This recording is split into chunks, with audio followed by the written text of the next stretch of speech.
Hello and welcome to Building the Premier Accounting Firm. This is a podcast dedicated to helping individuals build a successful accounting, bookkeeping, and tax business.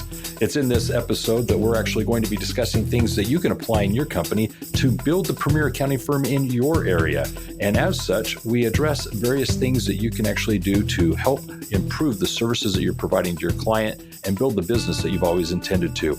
Now, with regards to today's conversation, I'm your host, Roger Knecht, president of Universal Accounting Center, and I've been working with accounting professionals for more than 20 years, helping them both start and build successful businesses. The purpose is to actually give you the freedom, the liberty to actually have the lifestyle you've always wanted, getting paid what you're worth, and doing so in a very fun and interactive way with your clients. So I invite you to listen to and subscribe to our podcast to get the latest updates as to what it is you can be doing to work on your business and build the premier accounting firm. Now, with regards to today's episode, I've got a wonderful guest. This is someone that I'm sure you're going to enjoy. It's Bharat Kanodia. He happens to have appraised over 2,000 businesses and signed off on assets of more than $2.6 trillion in value. He has appraised unique assets such as the Golden Gate Bridge, the Atlanta Airport, Uber, Airbnb, Yahoo, Brooklyn Bridge, the Mirage Casino in Las Vegas, and many, many others. Bharat is actually the host of the YouTube channel, What's It Worth, and founder of Veristrat, a company that helps startup founders and venture capitalists by telling them what their companies are worth. He lives in San Francisco and with his family enjoys sailing, golfing, skiing, and horseback riding. So Bharat, welcome to the show. Roger, thank you so much for having me. I'm very excited to be here. Yeah, this is actually quite fun. I've gone to your YouTube channel, for example, and seen some of your videos. So I'm excited to have this conversation with you because I think this is something a lot of accounting professionals not only have an interest in, but should do better at. And that's basically valuing a company. So I want to go to the beginning of this and basically start off with your beginnings as an entrepreneur, where you jumped off and started your own business. What got you into actually doing what you do today? Great question. So I used to lead the valuation practice at Silicon Valley Bank. And Silicon Valley Bank is really the 800-pound gorilla in the venture capital space. And while leading their practice, I would get to talk to entrepreneurs maybe 5-6 times a day. And some of them were impressive and some of them not so impressive. And after doing that for a couple of years, I was like, you know what? The heck with it. I'll just start my own company. And I did. Most people just talk about it. I was just stupid enough to pull the trigger. And it's been a great ride since. So when you were, let's say, stupid enough to pull the trigger, what surprised you as you started your business? What weren't you expecting, but yet had to deal with as you started your company? I knew it was going to be an uphill battle. I just didn't know I was going to be rock climbing. The question then is did you have the safety lines while you did it, I guess? Yes, most times I did, but sometimes you gotta let go of the safety line to make that leap. And that happens more often than you think. Yep, I agree. Now, in one of your videos, you gave an excellent explanation of what you considered to be an entrepreneur. It was the idea of them in a plane and jumping out. Share with me what that is. Do you recall what I'm referring to? Yes, an entrepreneur is someone who jumps off and builds a parachute, hoping it'll open up in time. Yeah. You know, that analogy, I think, is very true for so many people, especially at an emotional level. Most definitely. And Roger, honestly, it is more of an emotional battle being an entrepreneur than anything else. You almost feel like you're fighting the world. The ones who can calm their nerves and keep a good wit about themselves, those are the ones I've seen who do well. Yeah. Well, it's definitely an emotional battle, and it's all mindset. So I can relate to what you're describing there. So let's talk about these startups. When you were with the bank, you were obviously doing appraisals and you were working with companies. I would imagine there were differences between the startup businesses that you would sometimes be talking to and businesses that were established and had their assets and had their longevity. When you broke off to work more exclusively with startups, what was the appeal about the startup that intrigued you? First thing, startups need a valuation every 3 to 6 months. So they're a gift that keep on giving. So the way I describe it is, as Mark Twain once said, when everybody is digging for gold, it's great to be in the pick and shovel business. Yes. Well, I'm the guy selling pick and shovel on the sidewalk next to a gold mine, if you will. So when you're talking to someone who is just starting out, there are a variety of reasons why they may want their company valued, even though they're just starting. What are some of those reasons why someone would say, "What's my company worth?" even though it's just beginning?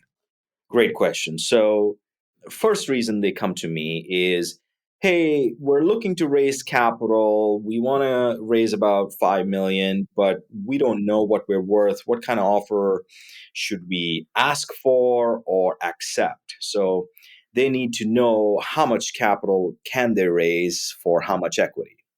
Second reason is after they have raised capital, they need to give away equity to their employees to retain them or to attract good employees. How much is that equity worth?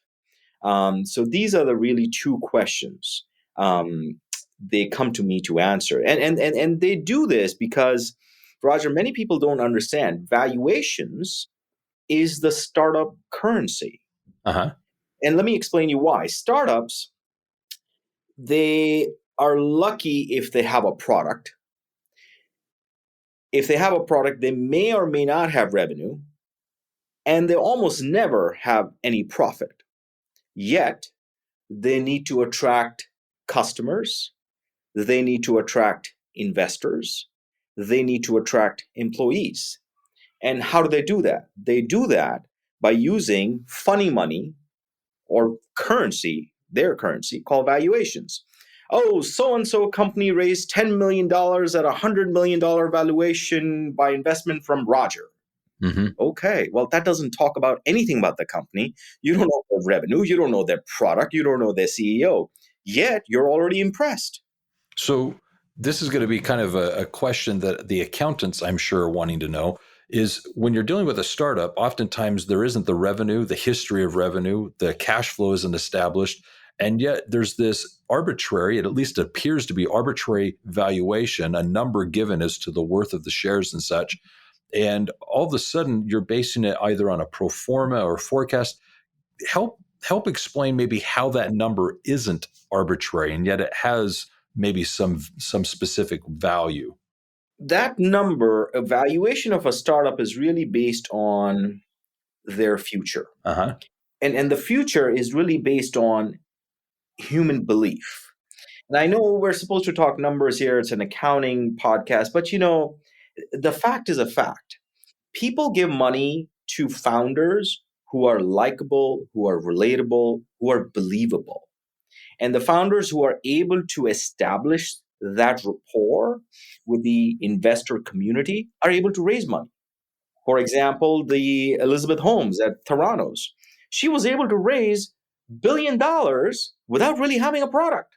Wow. Why? Because people believed in her. Uh-huh. Of course, that's an extreme example, but founders who are able to convince people that, hey, this is a good product, this is a good company, and not just convince investors and convince employees and customers, they're the ones who are successful. They're the ones who can raise capital left and right. So what we've already discussed is obviously why a valuation for a startup matters, getting the loan, getting the venture capital.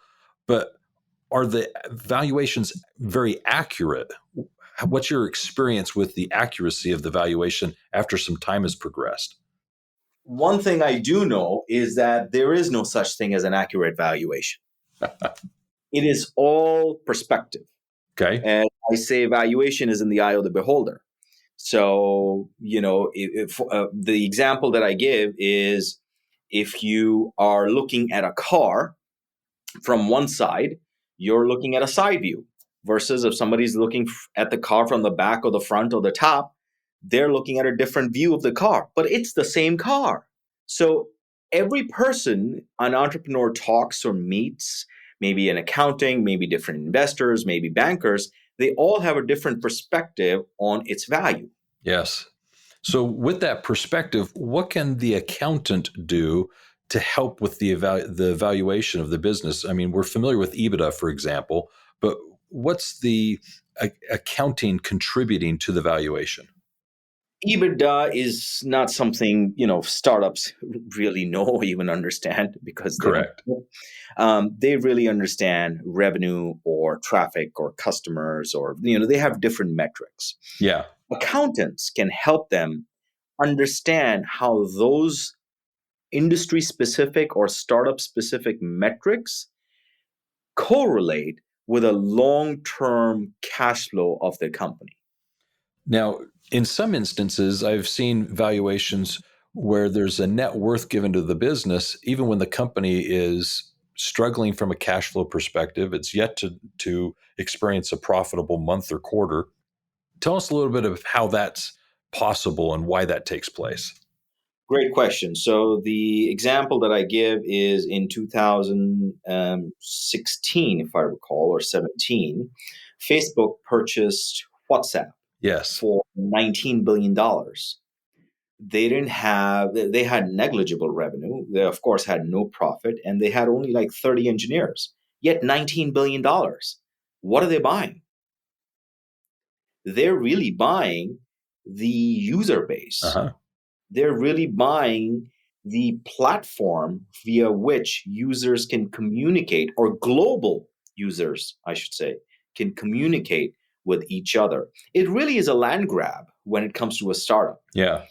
If you can prove to people that, hey, I'm purchasing this 100 acres or 1,000 acres of land, and it's going to be worth a lot of money someday, people might believe you. It just depends on your power to convince them. Very good. So why are startup valuations so high?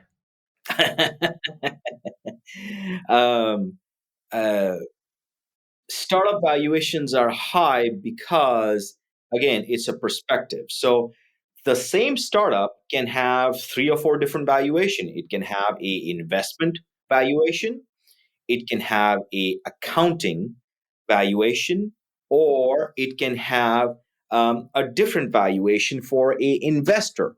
So if there are 10 investors investing in the same company, the 10 of them may be holding the same company at a different valuation on their books. So let me kind of put this into some perspective that I think you can help kind of illustrate.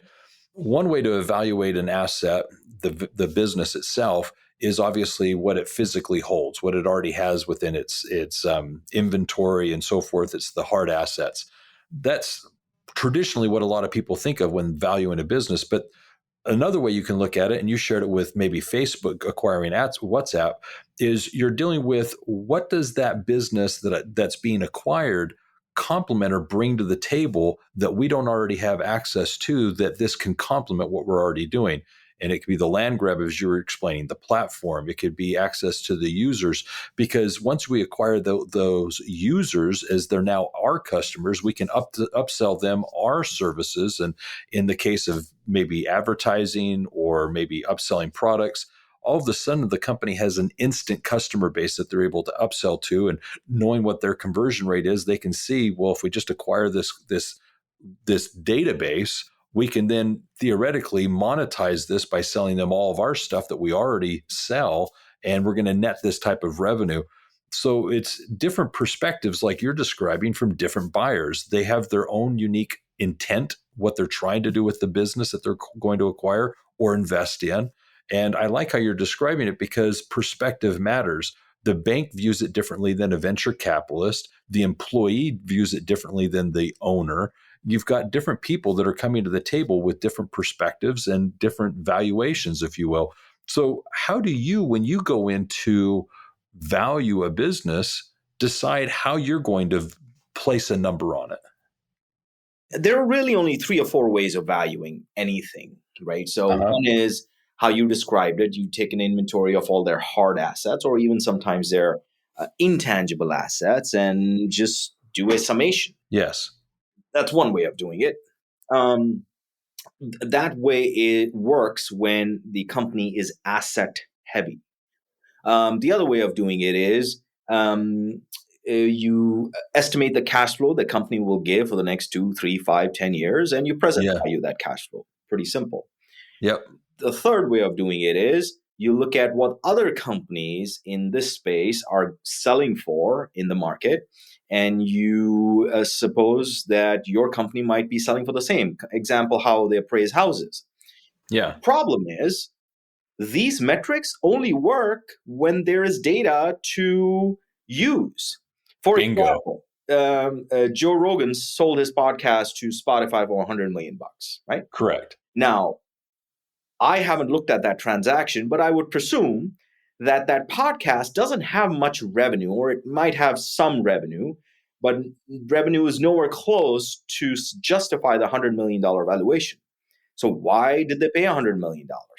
Because Seth Rogen has 50 million consistent listeners, Yep. and Spotify is valuing those 50 million listeners. Now, Yes. how are they going to monetize those 50 million listeners? Even Spotify might not know. As I said, it's a land grab. Hey, this guy's got 50 million listeners. How can we buy those 50 million listeners? How can Yes. we buy the 3 hours of their time every day of 50 million people? That's really the value. And what happens there is Spotify is considering, well, if we can increase our audience base and user base, then this impacts the advertising revenue that we're going to be able to generate from that listening base. It's going to help us with the advertising dollars that we're going to generate from those that want to advertise to that audience. And so they're monetizing it differently than the revenue that Joe Rogan's bringing to the table because of his business model. Precisely. So, we really are in the Wild West when it comes to virtual real estate, if you will, right? 50 million listeners, 3 hours daily is really virtual real estate. So what is it worth? And, Howard Stern did the exact same thing back when he was acquired with his show. So it's a similar type of experience. Give me another example of when a venture capitalist is looking at investing in a startup, what you might do to help that venture capitalist see value in the startup. Great question. So venture capitalists come to us when they need to value their entire portfolio, to report back to their limited partners. So as your audience would know, that venture capitalists don't invest their own money. 10% or even less of the money is theirs.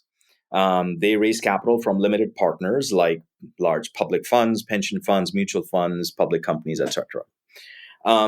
And they need to show to their limited partners on a quarterly or biannual or annual basis that, hey, if they invested $100 in a company, what that $100 is worth in 6 months, 12 months, and so on. So I help them with those valuations as well. Now, as the venture capitalist brings the portfolio to you to evaluate, I'm assuming you're going company by company and determining a value? Okay. And when that happens, how does the venture capitalist value companies? Because you're giving a value. How do they assess a similar value? Their assessment of value is very different. Their assessment of value is really driven by what the other venture firms are offering or what they might be able to sell it for. So venture capitalists are not in a business to enjoy the cash flow of the company. They're not PE guys. They're looking to exit the company for the next round. So they look at the company and say that, okay, if I invest, say, $1 million in this company, how soon can I double my money? That's really the back of the envelope calculation that they're doing. First thing is, can this company double my money? Yes or no? And double is the minimum. right? They need at least 3 to 5x on every inflection point or every valuation. So if they're investing $1 million at Series A, they're thinking that, okay, will they be able to double my money or double the valuation when they're raising Series B? Yes or Mm-hmm. no? And how much time might it take? And if they are able to raise Series B, how much more do I need to invest as a Series B investor to have a decent stake within the company? So their calculations are very different because they're looking at different and multiple exit scenarios. So I'm going to bring in the accounting element of this. I'm an accountant. I'm working with a client. They, whether they're startup or not, they are interested in knowing what their company is worth. And obviously, I can do some traditional accounting equations to give them some valuation. But what advice could I be giving to help them improve the valuation of their company? What should I be advising the client to implement or do in their business that will actually increase its net worth? Great question. And this is the question I hope that people ask me, because it's kind of like going to the doctor. You go to the doctor and the doctor goes, "Oh, you're obese." Okay, well, Sherlock, thank you. I knew that. But how do I not be obese? Can you help me with that? And a good doctor would say yes. So, yes, I can help you with that question.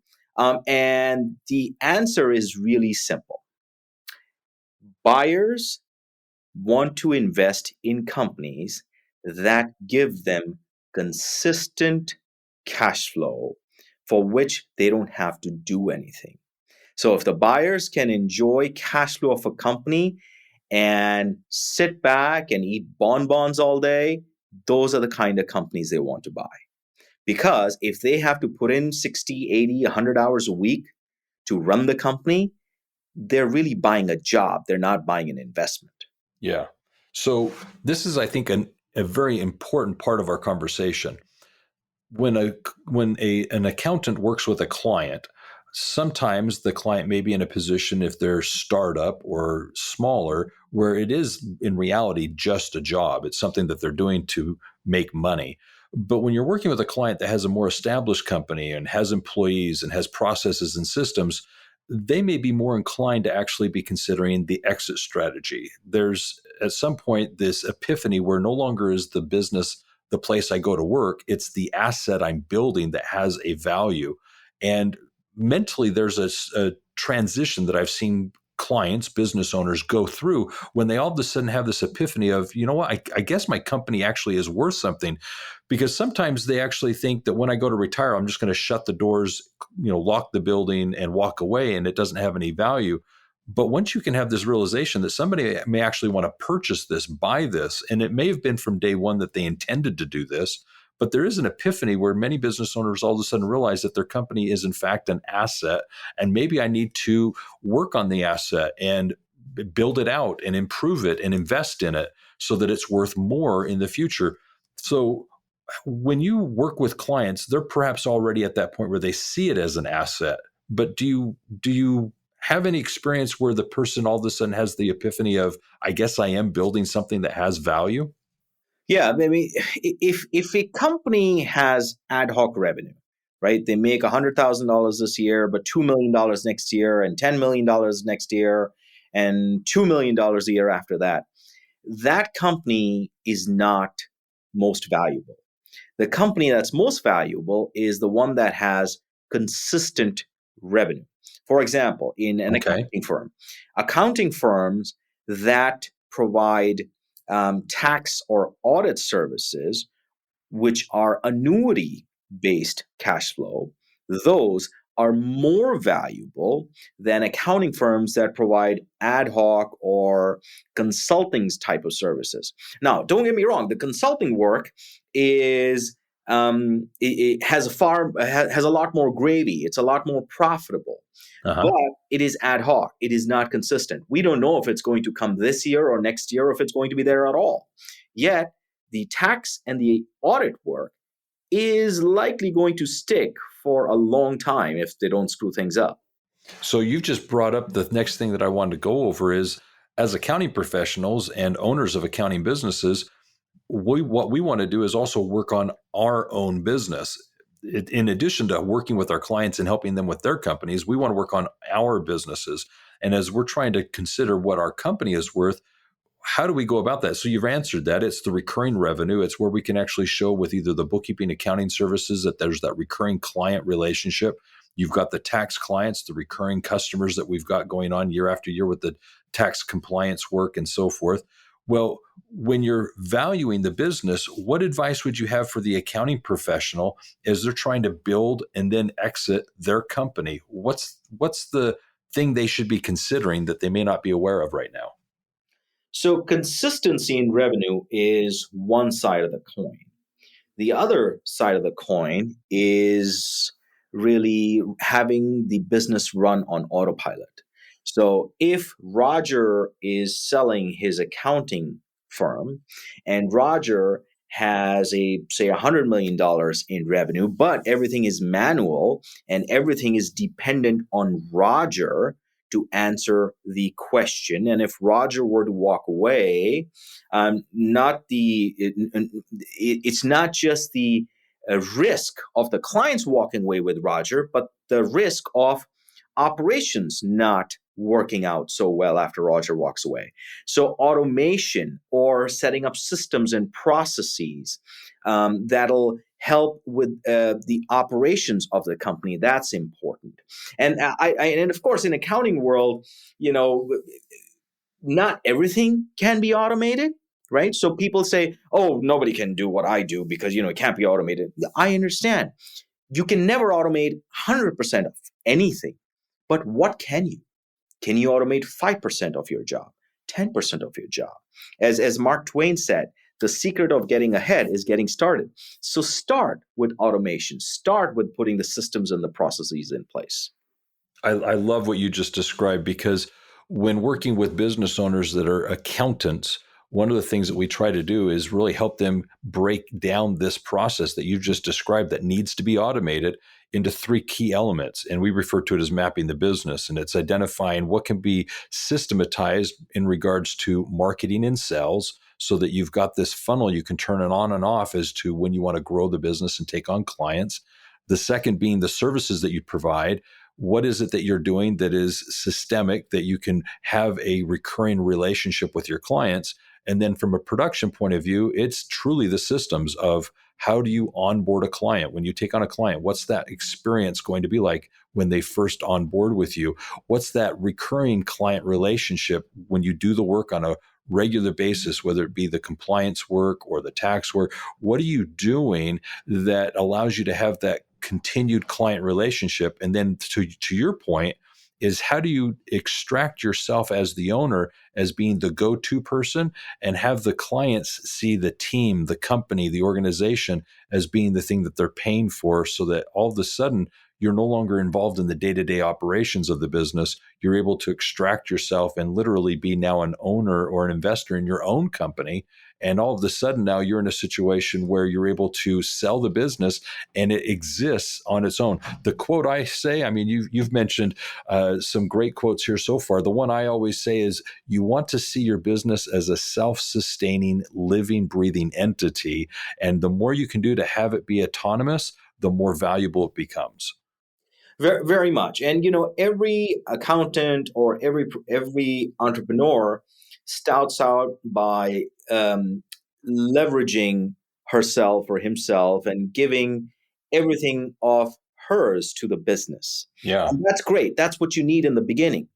But it's just like a child, right? The child needs everything from the mother in the beginning, but eventually the child grows up. She can walk by herself. She can feed herself. She can go to the bathroom by herself. What else can the child do by itself? That's how you really want to be thinking of your business. It may not be able to do everything by itself altogether in 1 day, 2 days, 5 years, but start giving it more leash. Yeah, I love your analogy, and I use a similar one. I speak of the owner's evolution being similar to either the company being in a childlike state, a teenager state, or an adult state. And you're describing it very well. At that child level, the company is very dependent on the owner. The owner has to open the door. The owner has to close the door at the end of the day. If the owner doesn't show up to work, the work doesn't get done. But there comes a time when it moves from that child stage into a teenager stage where you hire some employees and the company becomes a little bit more independent. It can dress and clothe and entertain itself. But what you're looking for is finally building a business with systems, management, and so forth that's a lot more autonomous, like a young adult. When we have our children that are old enough, they go off on their own careers, live their own lives, move out of the house. And now all of a sudden you've got a business that is self-sustaining on its own. So I completely agree with your analogy there of a child. Your business is very much the same. And honestly, the business owners love their companies as much as they do their child. They're that vested in their success. Very much. And my wife always says, small children, small problems, big children, big problems. Yes. So your problems will also evolve as your business and your company grows. So to solve those evolving problems, even the entrepreneur has to evolve and change his or her perspective. As accounting professionals, when you run your own business, one of the things that you've got to realize is the same experiences that you're having building and working on your business, your clients are also dealing with. And when you speak with them peer to peer, one of the things that happens is you can build a relationship of trust where they see that you have the same insights and perspectives that they have as an owner, and they'll appreciate and value what it is you have to say because you likewise are working on your business. And so I think that's helpful. Let's talk about now kind of the advice you would give to an accounting professional as they consider working with their clients and offering this type of perspective in seeing the company as an asset and building its value. What I guess what I'm trying to say is, what's the question that I've not asked that I should be asking of you as to what we can be doing to build the value of our companies? Roger, in fact, I was talking to my team this morning and I was talking about, business isn't complicated. We make it complicated. So any business that really wants to generate value needs two things. It needs consistent cash flow and it needs automation so that the consistent cash flow can run on autopilot. Now, how close can you bring your business to those two things? No business can run 100% on autopilot, right? Even a teenager needs help once in a while, or even a 25 or a 30-year-old kid needs help once in a while. And that's okay. But how close can you get your business to be self-sustainable and independent? Now, accountants pride themselves into saying that no, my business needs me. Those are my clients. Yes, I get it. Nobody's saying that you're not important, but start walking away a little bit from some of those small things that your business can do by itself, or your team can run things by itself. That, I think, is very sound advice, and I appreciate it because I think so often, whether it be our ego or our experience, there's something that I think tells a lot of accountants that if it's not me, then it's not going to be done right. If it's not me, people will assume that it's not been done correctly. If it's not me, the client's paying to have access to me, not this. There's a lot of excuses that come up, but in the reality, we need to look at the business as being not ourselves, and that's where we're going to actually build the ultimate value in our companies. And I like that. That's great advice. I'm going to switch gears on us here. I know that you have your YouTube channel. I spoke of it at the beginning. I'm curious, what caused you to want to start a YouTube channel? I mean, it's like becoming an influencer, I guess. What's the idea behind that, I guess? That's just because I'm a ham. Good, I understand that. No. So it was really, they say necessity is the mother of invention. So I had spent crazy stupid money, Roger, in marketing my business. I had, done all kinds of SEO, Facebook ads, LinkedIn ads, Google ads, conference sponsorships. I mean, you name it. I threw the kitchen sink at it. And we had spent like over $200,000 in marketing our services and using different contractors, ad services, I mean, you name it. And the results were marginal. I felt I was just being taken advantage of by different people I was working with. But, you got to make lemonade, right? So, what I learned from all the mistakes that I did was content is king. Everything else is bullshit. And video content is king of kings.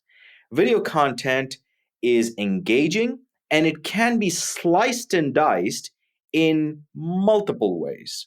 So I said, you know what? Screw everything else. I'm just going to double down on video content. So that's why I started a YouTube channel. I love it. And I have to agree with you. I know a lot of the accounting professionals that listen to this want to basically step into some of this space sometimes. They want to niche their services, become the experts in certain industries. And part of that is, do they write a book? Do they become a blog person? Do they have a newsletter?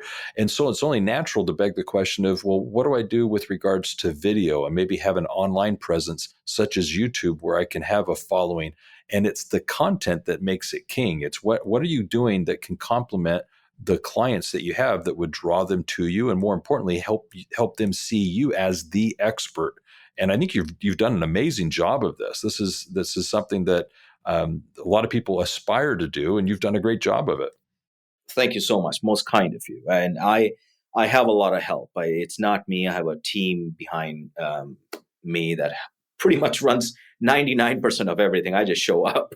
There you go. And, I have to also say that it's like you were describing, it's not cheap. It's not inexpensive. There is a committed effort, not only of time, but of treasure as well, to build something that actually has good quality content that people want to see. So I can appreciate what it is you've done so far. Let me talk about now some other things that are just kind of off topic a little bit. You've been doing this where you've done some valuations, you've worked with some very successful people, and I presume seen some amazing exits where people have just been truly blessed and really had their lives changed as they were, like you were describing with WhatsApp, the 39 engineers getting $19 billion.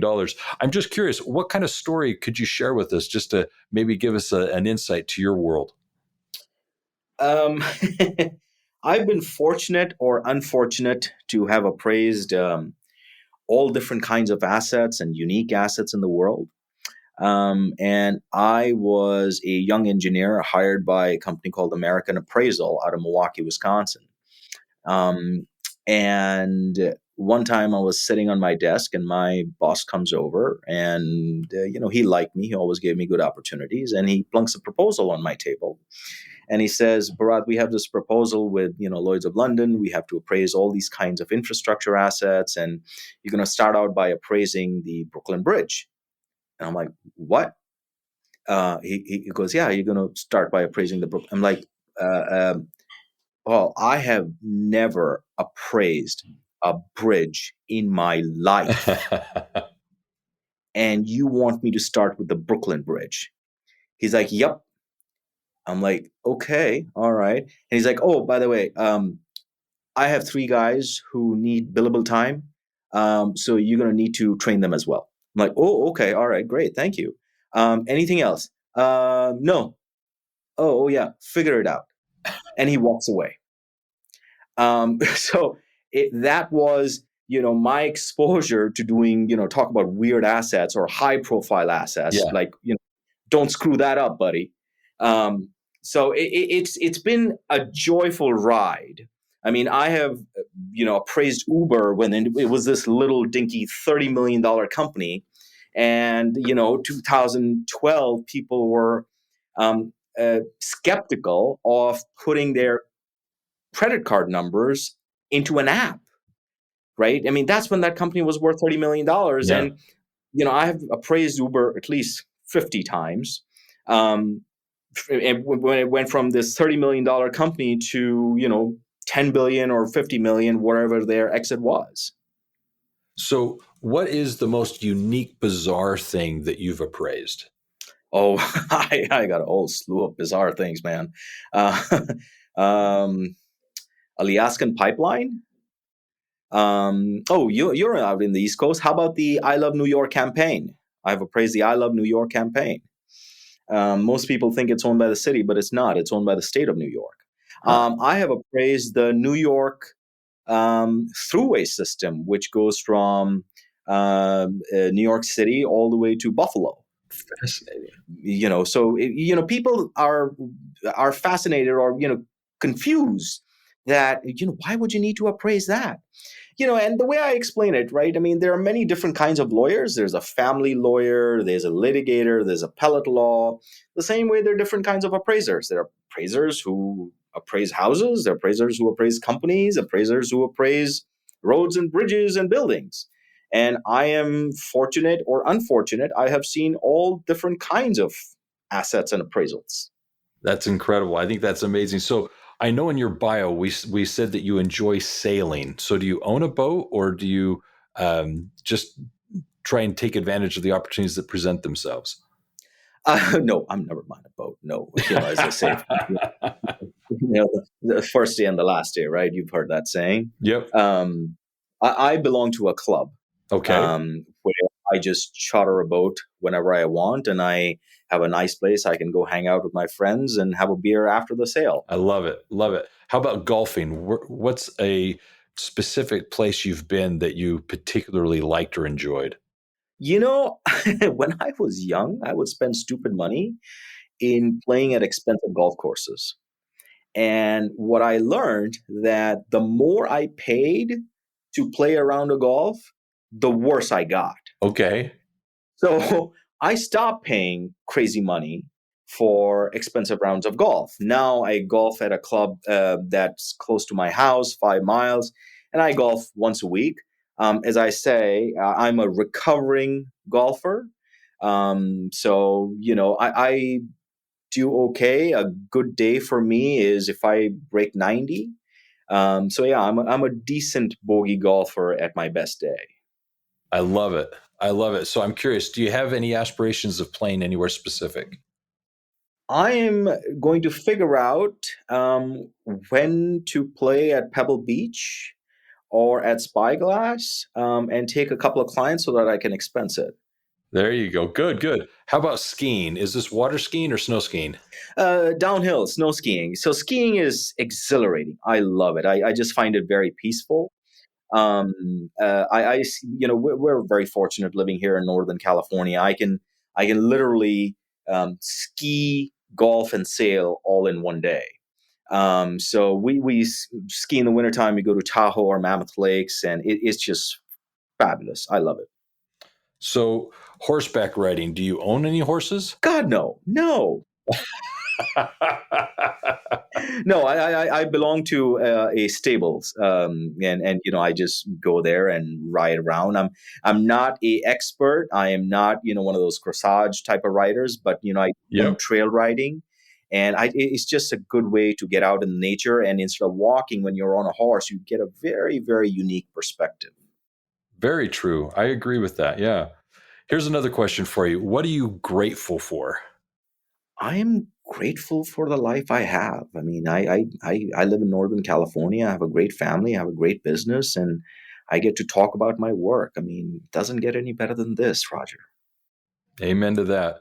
Well, here's what I'm going to do. I'm going to just take a moment here and summarize a few of the things that I feel are some highlights that we want to take from today's discussion. And then I'm going to come back to Brett for a closing thought and have you just give some last statements there. But before I do this, I do also want to mention as a sponsor, we've got two things to point out. The sponsor of today's episode is, first of all, Brett. He's going to make available a video for us as accounting firms, CPA firms, to actually know a little bit of how we can appraise our businesses and know what they are worth. So I'm going to put in the episode description a link to this video so that you can actually go see more what you can be doing to not only appraise your business, but also understand how to increase its worth. And then similarly, Universal Accounting Center is making available an assessment of your company. You can actually go and get what's referred to as a business score. It will define for you 8 areas of your company that determines the value of your business, and it will identify with these 8 drivers which you need to be focusing on as you work on your business to increase the valuation of your company, so that as you work on your business, you can identify those things that are priorities for you to actually increase the worth of your business. So take a moment, go to the episode description, and take advantage of these 2 offerings. Go see the video that Bharat's prepared for us to actually understand how to determine the worth of our firms, and at the same time get your business score and see how you're actually comparing in the 8 drivers that determine the worth of your business. Now, with that being said, as a summary of today's conversation, I was very much looking forward to this. I think what Bharat does is not only very interesting, but very appropriate for what we do as accounting professionals. Not only just valuing businesses, is it fun? Isn't it I guess important to know what we have as an asset when we're running our companies. But I think our clients really do want this question answered for themselves. They work so hard. There's a lot of sweat equity, a lot of time, energy, definitely a lot of money invested in the business as they work on their companies. But as they're doing this, one of the things that you've got to realize is at the end of the day, there's an exit strategy, or perhaps there is an opportunity to acquire some venture capital funds, or maybe get a business loan. And in any of these situations, we're looking at what is the company worth, and to understand how that's done and what we can do to improve that valuation. I think as accounting professionals, it's very important. And Bharat did a great job of giving us some insights as to how to do that. The other thing that he did is he also spoke of the value that we're bringing to our clients and how we should be charging appropriately. These are value-added services to the quality accounting services that we're already providing. And it's there that we can actually have a high price or a high margin in the coaching, advisory type services that we can provide as their profit and growth experts. So I want you to consider what you can do there. And then, just as I mentioned, I think one of the things that Bharat did a great job of pointing out is that this is fun. It's great to have a business. It's wonderful, as we each have our own companies, to run a company that affords us the opportunities to maybe have some liberties that others don't. Maybe perhaps the financial opportunities that it presents ourselves and the time that it gives us. So I like that perspective that Bharat shared as he was talking about his own company. So Bharat, as we wrap this up, what final thoughts might you have as to your thoughts for today's discussion? Value is very simple. People just make it complicated. Valuation is really dependent on consistency and automation. So the more consistency, the more automation you bring to your business, the higher your valuation. Perfect. I think that's just an excellent place to end. We need to be spending more time on systemizing and getting consistency within our company. So well said. And I appreciate everyone listening in today. Definitely go to the episode description to get more information about the additional free resources that are available. Obviously, remember, if it's about accounting, it is universal. So make sure that you're not only listening to our other episodes, but definitely subscribing to this podcast. That way you'll get notified as to when we release our new episodes each and every week. And then lastly, for more information on how you can apply these principles in your business, work on your company, and become, in fact, for your clients, a profit and growth expert, visit us at universalaccountingschool.com or give us a phone call at 801-265-3777. And always remember, if it's about accounting, it is universal. Take care and have a great day.